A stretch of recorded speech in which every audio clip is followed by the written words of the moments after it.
Hi,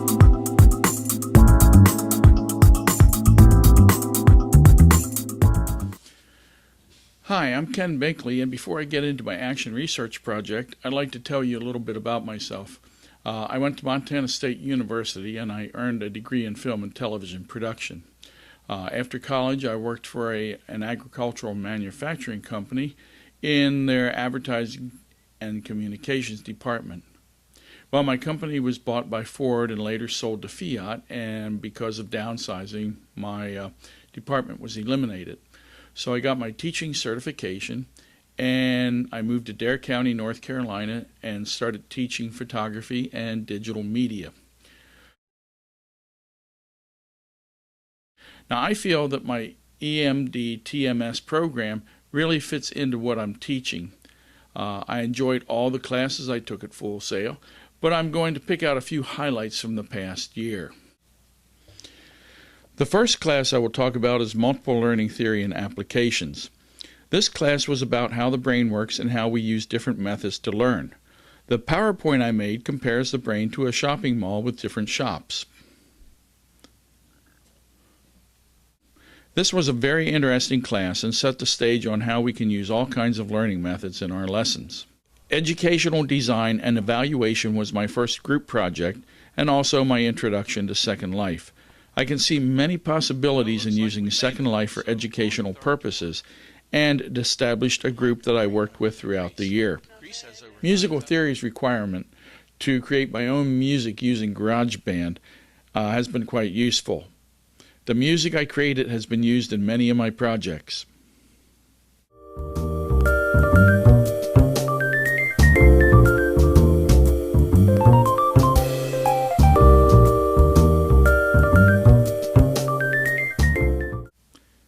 Filmmaking principles in education introduced me to digital storytelling. I enjoyed poetry in motion and will put this in my curriculum next year. I also plan to share it with the English department. Game strategies and motivation was different than what I expected, but it did introduce me to the website GameStar Mechanic. I will definitely use this site in my digital media class. I think the students will enjoy learning more about the creation of games and go on to create their own games. Learning management systems was great. We used the ADDIE system to develop and evaluate programs. I made my perfect Unit 1 in that class, and I used Schoology. This program was really nice, and I plan to use it in all my classes. The best thing about media asset creation was the book Dr. Bustillo had us read. I was so impressed with the art of possibility that I bought 3 hard copies. I gave one to my principal, one for the teacher's professional library, and one to keep myself. And I plan to read it again over the summer. These classes and others that I didn't mention have helped me to understand and analyze the various components involved in making computer games and how these components relate to the game's success. Games must tell a story. They always have music and animation. They are also a collaborative effort that requires all team members to have a clear insight as to what the game is trying to do. Although I do not plan to build games in the future, I'm sure I will be looking at games from a critical viewpoint, and all these classes will help me do that. Before I talk about my AR project, I want to show you a short video that I used to introduce why I'm planning on working with games, and here it is. Another school year is starting. The school buses are the same, the students look the same as they did last year, but things are slightly different. This year's student is more computer savvy than ever. They are more connected to each other with cell phones, wikis, blogs, and Facebook. But when they go to class, they are taught the same way their parents were taught. Today's students are not content to listen to teachers' lectures. They want to participate. They are used to two-way communication through today's technology. So how can we get students more involved? By using educational gaming that can simulate real-life situations or put the students in situations that they could never achieve in the classroom. What is a simulation game? One popular game is Microsoft Flight Simulator. It teaches flying by letting the student fly the computer. They encounter different scenarios that are created by the computer. Change the flying to an operating room in a hospital or an experiment in space, and you have an educational game. Another popular simulation game is World of Warcraft. Change that to the American Revolution, or have students create a world where they control the outcome of current wars and political crisis. Students have to learn the subject in order to play and win. They learn the importance of teamwork, and they must research workable solutions to win. The teacher becomes a moderator and a source of information, and the students will remember what they learned because they have a deeper understanding of what they are taught.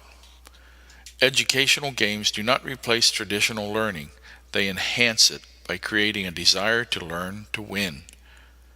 To find out more about educational simulations, contact Clarence Binkley at this address. The purpose of my action research project was to investigate the feasibility of incorporating educational simulations into the high school curriculum. Since high school curriculum includes a wide range of subject areas, there are many different simulation game possibilities. In order to focus on the scope of the research, the game Immunattack was chosen to use in an allied health science class. While completing my lit review, I found that quite a few articles and research have been done on the use of simulation games and other computer games in school.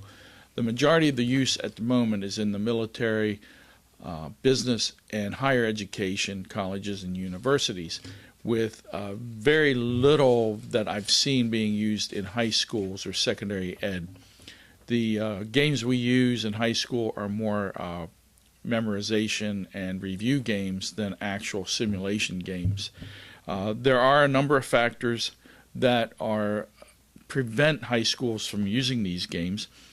Some of these factors, according to Dr. Young in an article I read, these factors are inflexibility of curriculum, negative effects of gaming, students' lack of readiness, lack of supporting material, fixed class schedules, and limited budgets.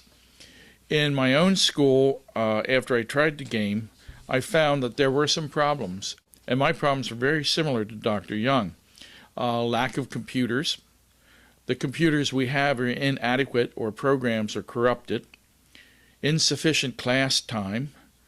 Problems scheduling the computer lab. Teachers lack time to learn the game, and teachers lack time to research games. Some of the advantages that I've seen, students can visualize oral or written information. It promotes group activities. It allows teachers to interact with their students while the students are playing the games. And it plays on student interest in computers.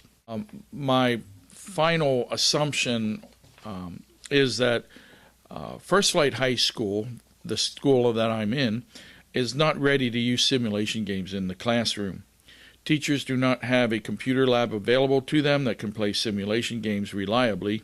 The computer lab and the 2 mobile carts must be scheduled over a week ahead of time, and the games must be installed and checked for problems.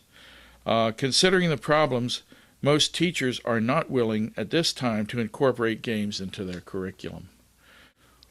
Now, I really did modify my purposes since I first looked into computer simulations. I have decided that instead of using a specific game and measuring the success or failure of the game in the classroom, I will use that game to measure the acceptance of computer simulation games by the teachers in the class. I'm also hoping to help teachers and their students understand the role games can play in the learning process. Most of my literature references talked about the future of gaming and how great a resource games can be in the classroom. My particular contribution to the field was the fact that I surveyed teachers and students at a typical high school. I also tried a game to see how well it would be accepted. My conclusion is that gaming could be a great asset to the class, but it will take a lot of work on our part to get gaming accepted.